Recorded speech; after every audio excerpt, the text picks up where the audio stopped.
সাভারে জাতীয় নাগরিক পার্টির সহযোগী সংগঠন জাতীয় যুব শক্তি ঢাকা জেলা উত্তর শাখার সমন্বয় সভা অনুষ্ঠিত হয়েছে।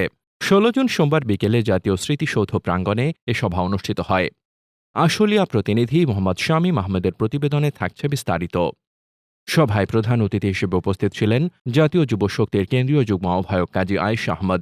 সভাপতিত্ব করেন জাতীয় যুব শক্তির ঢাকা জেলা উত্তর শাখার কেন্দ্রীয় সংগঠক সেজুতি হোসাইন।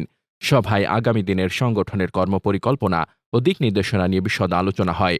প্রধান অতিথি কাজী আয়েশা আহমদ বলেন, যুব শক্তি একটি উদ্যমী, আধুনিক ও কর্মমুখী সংগঠন হিসেবে দেশের যুব সমাজের আশা আকাঙ্ক্ষা বাস্তবায়নে কার্যকর ভূমিকা রাখবে।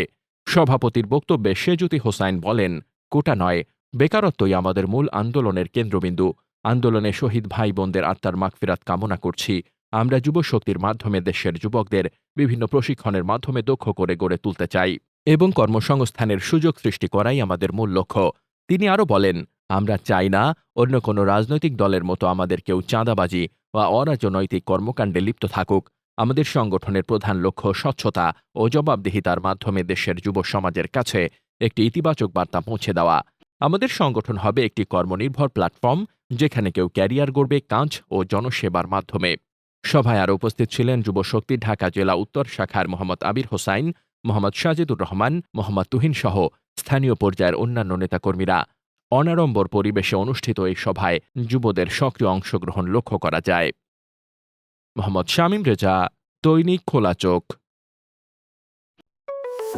আপনার স্বপ্নের যাত্রা হোক ফ্লাই ইনফিনিটির সাথে।